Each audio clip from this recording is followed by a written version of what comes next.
Well, Betty, you remember last time we left off at the cemetery, the American cemetery here in Normandy, and we happened to be there, of course, on Memorial Day.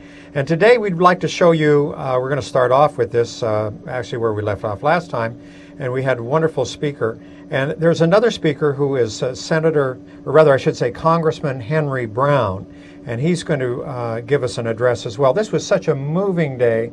It was such a wonderful time that we were there, and we just happened to be there on Sunday, which was Sunday was Memorial Day there in France, and of course we celebrate it here on Monday. So let's listen now to the Congressman Brown. Thank you very much, Chairman Bowie, and it's absolutely a great privilege for me to be with you this morning. Ladies and gentlemen, we stand on consecrated ground.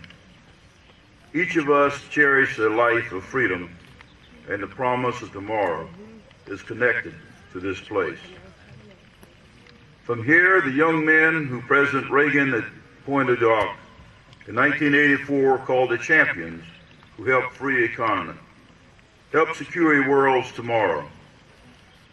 These champions climbed the cliffs, took the beaches, braved the machine gun nests, took out the gun batteries, did the unthinkable, the unimaginable. Their work defined their value. I have three persons I want to talk about this morning. One was Private Henry Brown, who came to France during World War I and fought for the victory then. He and his brother served together, and they were one of the lucky ones that came back to live a full life back in America. But one I want to speak of this morning did not survive, and he is here on the lawns of Normandy. He is U.S. Army Major Thomas Dry Howie, a South Carolinian and a graduate of the Citadel, just like our Chairman Booyer. Major Howie, known as the Major of St. Lo, led the 3rd Battalion, 116th Infantry Regiment of the 29th Infantry Division, which landed at Omaha Beach.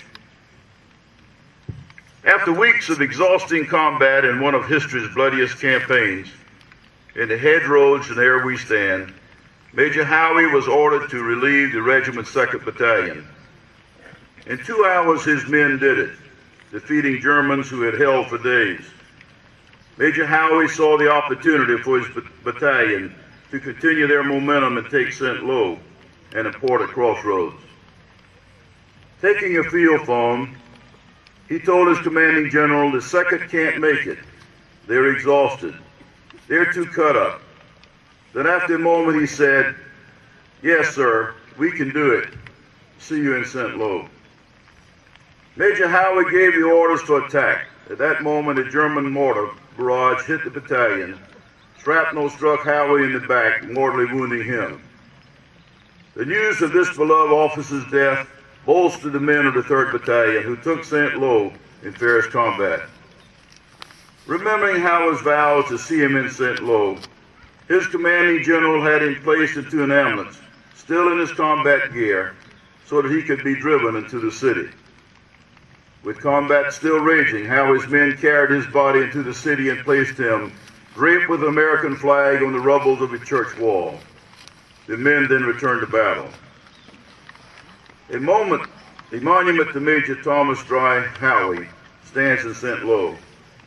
Yet a greater monument stands in our solemn gratitude that such men lived among us.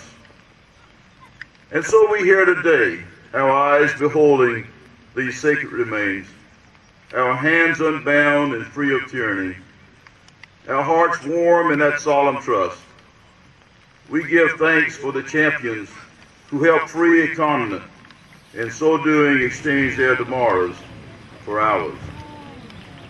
What a moving experience that was, Betty, again, to be there on Memorial Day. And even the rain didn't spoil it. And look at the peace that they sent up, the birds. Right. That's your favorite anyway, the birds, huh? Right. And in a moment they're going to, they'll play taps after a little bit. But before they do that, you know, this was very interesting. These were scouts that were from Heidelberg, Germany. They're from the military base. These are children of some of our military personnel there in Germany. And they came all the way up from Heidelberg, and they were going to present these beautiful, beautiful floral displays, which they gave to the French officials, who then laid them down there in honor, of course, of all the Americans that died.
Well, Betty, it's very, very moving, that Normandy American Cemetery and Memorial.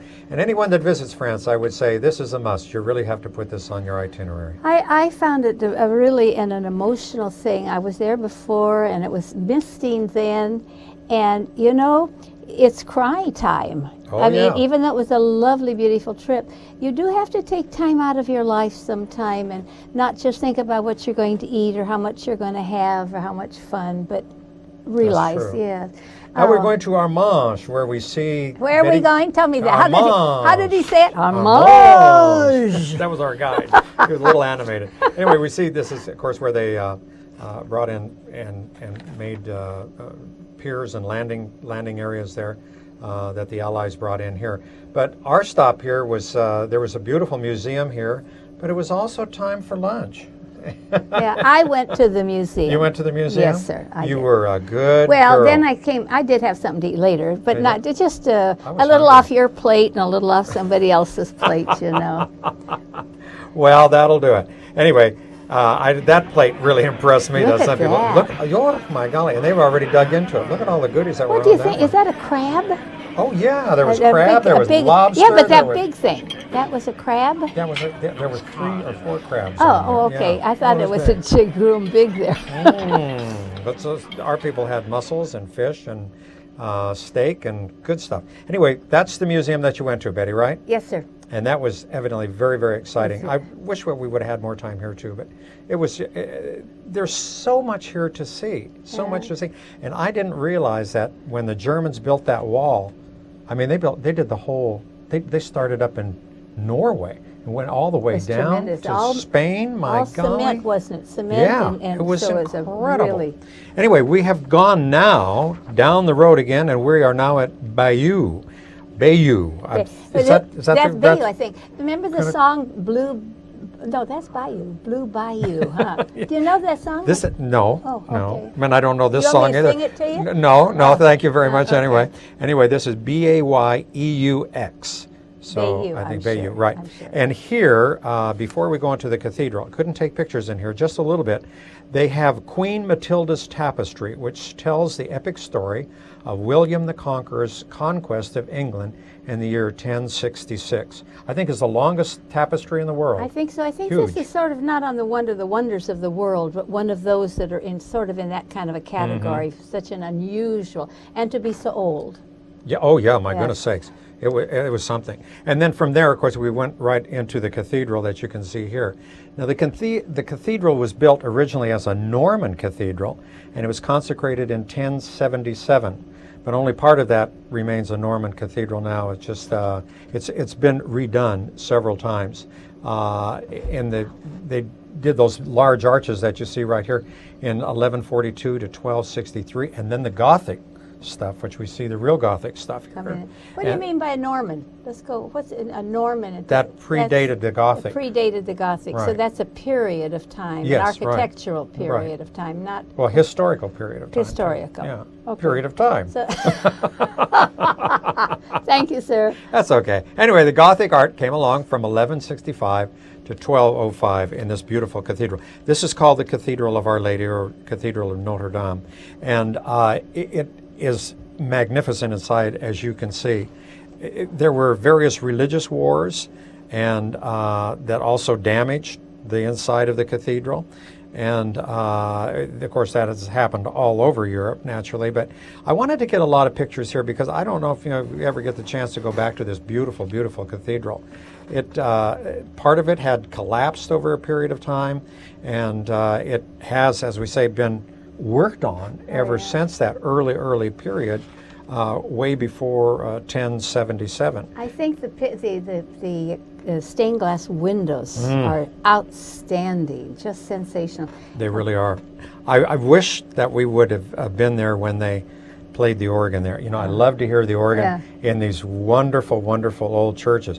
We have a program here on Channel 49, excuse me, that Diane Bish does, and it's called The Joy of Music. And of course, she has visited many of these cathedrals all over Europe, and she plays the organ there, and it's wonderful. I don't know if she ever did the one here. I'm not sure. Well, she probably has over the period of years. She's been on for a long time. But when you hear the organ play in one of these tremendous cathedrals, it just resonates with you. It's just, it does. yeah. You can see why people felt very close to God. Yeah. And because it was really like a heavenly experience to hear the music and to hear it, as you say, in these wonderful, especially these Gothic cathedrals, where the music just kind of echoes and keeps going on and on and on and on and on. Yeah. Anyway, there's a lot of history here, and there's a lot of history that you can see on these various chapels. Who was that was getting beheaded? That was, I don't remember. That was a saint. Oh, that he was a saint after he was beheaded. Yeah, he was a saint after he was beheaded. I'm quite sure. That's terrible to say, isn't it? Oh, no, but obviously he was a martyr. But was it the king? It looked like he might have. Got me. I don't know. We, Betty, we can't remember all these things because you go into. I even have a book on this, and I can't remember all. I mean, to go through. But anyway, here's a statue of Our Lady right here, and of course that's the most important statue there in the entire cathedral. That's got many reproductions of this particular. Oh yes, right. There's also a crypt downstairs as well. We didn't have time to go through that, and most of these churches, of course, do have crypts, and of course there are also a lot of people that are usually buried in the floors of these churches. Yes, you walk over them all the time. You certainly do, right. But you know what? We're heading down the road again because we're going to a very interesting place, and this is called Saint-Malo, the city of corsairs. And Betty, this is also now not in Normandy, but in Brittany, which is kind of like right next door. And Saint-Malo was named after Father MacLeod. Did I pronounce that right? MacLeod. L-A-W. That was my maiden name, L-A-W. Oh, that's right. So I should know that. He was a Welsh monk. And he's a bishop who fled Wales to Brittany in the year 538. And the city there is only 44 acres. It's a fortified city, and it became very famous in 1590 when the inhabitants said, "Neither French nor Briton, but a corsair am I." I love that. You know, and they were called them pirates there for a while. I mean, they sort of synonymous. And it really wasn't true because they had a regulation. If you were a pirate, you got hung. You know, walked off the plank if you got caught. But the corsairs had contracts. Yeah, well, that's right, and they did with with the king, the French king. They had a contract with him, so they were able to go ahead and do whatever they could raid, do whatever they wanted. They could fight the British and the other ships that they saw out there too. But you know, there was a lot of history right here. This also, by the way, Betty, should mention, is probably the most notable harbor there in northern France, and we did see a lot of beautiful sailboats there. Yeah, that was what you would look for, the marina. You with better all believe those it, little right? Boats in it. It is France's largest marina, and it's really something else. One of the famous. Excuse me, I was going to tell you what they were fishing for. Oh, okay. What were they fishing for? They were fishing for cod. Is that what they were fishing for? Cod, yeah. actually.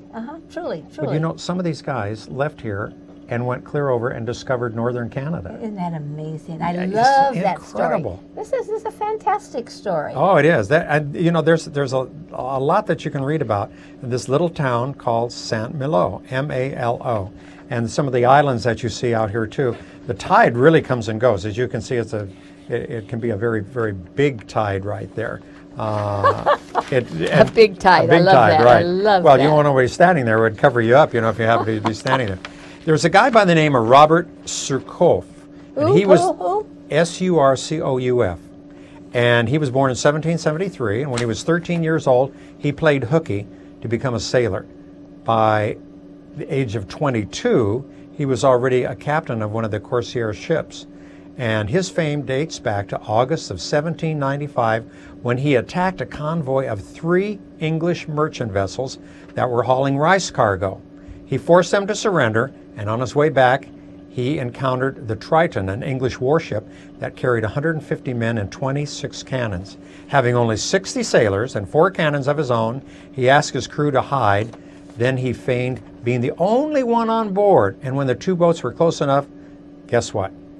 He attacked. Yeah, that's a good story. By the way, though, while you were talking, you missed your little car. Oh my! You didn't get to talk about your car, yeah, Marv. that smart car. Your little smart car. That wasn't very okay. smart of you. I guess not. Anyway, because you love that little car. I sure do. This is Mount Saint Michel, and this dates back to the year 708, when Albert, the Bishop of Orange, had a sanctuary built on Mount Tomb. I love that. In honor of the Archangel Michael. Gabriel. No, not Gabriel. Michael. I know. Yeah. I know. Now, this stronghold was also famous during the 100 Years' War. And Mount Saint Michel is also an example of military architecture besides what we see there. Its ramparts and the fortifications resisted all the English attacks, and as a result, it became a symbol of national identity. Oh boy, this is going to be a fun thing right now. Another thing I like about this particular time we're talking about was about Jacques Cartier. Corsairs? No, he was from Saint-Malo, and he went to find the northern route to Asia through North America. Yeah. See, there's some things I do remember. And he found the St. Lawrence River. Yeah. So you didn't say that. Well. Did you? Did I not listen? No. When do you not listen? Huh. No. It was very famous. That's true. He found it in Montreal, and but that all sprang from this. Right, and I imagine it's very important to the Canadians that live in that area. I would think so. Anyway, back over here to all right. to the fortification over here. But, after during the French Revolution, when they dissolved all the religious communities, this was used as a prison.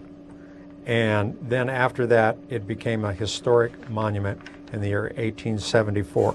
And since that time, this has undergone renovation after renovation. I mean, they're keeping it up. And of course, we saw just a little bit ago, as we just entered Mount Saint Michel, you could see on one side that they were doing some restoration work there too. Oh gosh, I don't know whether we should show walking up those steps or not. It's a climb. But my people were so good. Not one person stayed behind. Well, you know what? We didn't make this a real effort. We got there early in the morning, which was wonderful. And so we took our time going up and climbing clear up to the top. Now, this is just looking through one of the walls there in the fortification. And you can see where the sea comes in and would make this, of course, an island. Well, they built a causeway now. And so it's no longer really an island because it's connected by the causeway. I find that this is absolutely fantastic. The tides come in, they go out, you're isolated, and yet it managed to survive and flourish in spite of all of this. We call them acts of nature, is it what? Right. Or actually the moon that does all of the tides. But it was, it's just a great story. It really is. Now here we go. Look at yeah. that. Oh, God love these people. Climbing. That causeway was built in 1879, and before that, the only way you could get to it was by foot, and there was a little land bridge, I guess, at one time as well. But the tides here, like you said, Betty, they're the greatest in France, and they go up to 14 meters high between the high and the low water mark. So if you were a pedestrian and you didn't know that the tide was coming in, and it comes in rather fast, you could drown. Yeah. You really now, could. do you think, this was never suggested or even talked about at all, does quicksand form under those circumstances? So someone actually, with the receding tide, could be stuck in the quicksand, huh? Right, yeah. It's because, a lot of pilgrims used to come here, and that was one of the warning things there, is that people could get caught in the quicksand. All right, Marv. Because this has been a place of pilgrimage for many, many centuries. Look at where we are right now. We're on our way up to the chapel. Is that where we? Yeah, we're going to go. First start out now here. We're going to go. Well, that's why we're climbing. We're going all the way up to the very top. Right. And so. And this is, of course, where the where the monastery was. Yeah. Now there are other chapels, of course, and later on we're going to go down to another chapel to have our mass. There's a causeway, by the way, right there that you can see that connects Mount Saint Michel to the rest of the land out there. But you can see if that, whoa, when that tide does come in. And like you say, there is quicksand there. You can't believe that is what happens. I mean, look at that.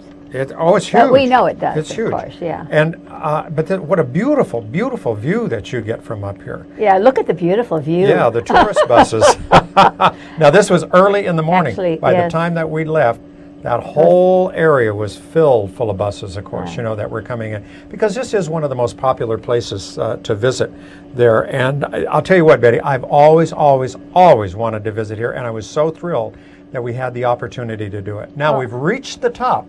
And I'm glad you don't show all of reaching to the top. No, I'm teasing. Yeah, no, but this is beautiful up Yeah. here. I mean, this was just absolutely incredible. But I have to say one thing. We sort of did this pretty much on our own, and we were able to walk through and see all of this. And I hate to admit this, but trying to get out of here, because we didn't follow the steps going down, you go through part of the many, many buildings which are here as you keep going down and down and down. And I'll tell you, Betty, there was like you, I almost got lost. Oh, I get, me, I get lost all the time. I found a little French woman, and she was carrying a little satchel, and I figured she knows where she's going, and I followed her. And it really was, because you would go through little tiny doors and little places. Panicky, that's why we try to stay together, actually. But it's sort of hard to do, and a thing like this is so big. Well, I want to tell you, I find somebody to follow with my one that's in winding around things. I don't have a great sense of direction. Well, I don't think you'd ever really get lost, because all you have to do is just keep going down, down. Just keep asking. But this was just so magnificent. Now, this is from the inside of the church that's on top, and we're going to look right out the front door, as it were. And guess what you're going to see? You're going to see more of that whole area, right? Yeah. But it surprised me that they had such a great big area like this upstairs. Yeah, because you're clear at the top, and so you wouldn't think that you would really need all of that. But I also want to get sort of a panoramic shot while we were up here, so that you can sort of get the lay of the land, as it were. Beautiful area. I would have to assume, in spite of the ocean here, that this has to be a fairly rocky terrain, the land itself, in order to get all of the. Yeah. You notice that we were just down the road a little bit at Saint Malo, all those islands that were there. Yeah. And they're volcanic islands. Do you suppose then, because of getting to get the brick, the cement, not cement. What is the rock? The rock. It didn't look like volcanic, but it could be. I'm not sure. How does volcanic rock look? It's porous, and it's there's three kinds. The volcanic rock. Yes. Right. There's three kinds of volcanic rock. Oh, okay. Igneous, sedimentary, and metamorphic. Those are all volcanic rocks? Those are all volcanic rocks. Well, how about those cookies? You didn't know I was smart, did you? No, I think I took the same class you did in college. In geology, a geology class. Only I remembered it. Well, good for you. One of the few things. Okay, well, that's great. Now, I don't remember this. This was up at, that's Michael. Well, St. Michael up on top, all gilded in gold, right. Yeah. And there's also a cloister up here, of course, which we can see too, and this is all right pretty much at the very, very top of the mount, and this wanted is to show all you in that. one area. This is one building. That's right. I mean, it's as you would say, it is humongous, just absolutely. But it's thrilling to see. I think even beautiful. now, as going back over it and looking at the pictures and things, you are more aware of the enormity of it. At the time when you're looking at the walls and you're looking up and you're looking around, you say, "Oh my gosh, this is big." But then looking at it from a different perspective, Right. No, it really is. I want to say just a little bit about St. Michael. You know, Okay. in the New Testament, St. Michael appears in the book of Revelation, and he fights and defeats the dragon, which of course is a symbol of the devil. And to medieval men living in expectation and dread of the hereafter, St. Michael was the one who led away the dead and put their souls in the balance on the day of the last judgment. Interesting, huh? I really think so. And there was a story that somebody wrote that had been there, and I thought he gave a really fine description of it, about the roof that looked like an overturned boat. Yeah, and if you look on the inside, that's what it looks like Yeah, there, and too. the steep winding roads that leads up to the castle at the Mm-hmm. top. You realize the castle was a medieval town. Oh, it was, It was yeah. a medieval town. Well, the town grew up because, and naturally, I mean, you had the abbey there. You had pilgrims that came, and of course, you have to sell the pilgrims something, right? Oh, of course. I mean, besides give them board and room. Hey, I just saw an answer. I just thought of an answer. Part of that castle, as I remember now, it was carved into the rock of the mountain. That was a mountain. Ah. So they had all that material To work with. there to work with. Yeah. I just, what do you call that when it comes back to you all of a You sudden? just flash them back in your memory, right? Oh man, oh man. Well, anyway, I'm gonna those. You could roast a couple of cows and a pig and whatever in those great big fireplaces that you see. A couple of other little chapels right here, and we're sort of working our way down. And Betty, there's that great big wheel Oh, that yes. you had talked about before. There, one way of getting stuff up and down the hill, I guess. So Up the tower, up to the top, and Yeah. yeah. anyway, this is and it's still there and in very good condition. Very interesting statuary, very plain that we see on the inside here, and again, one hall or building after the other, after the other, after the other. And there's still more to see, so we're going to see some more. But that's really about all the time that we have. If you're interested in what's coming up, give Betty a call at 559-488-7443. and we'll see you next time. Bye-bye for now. Bye-bye.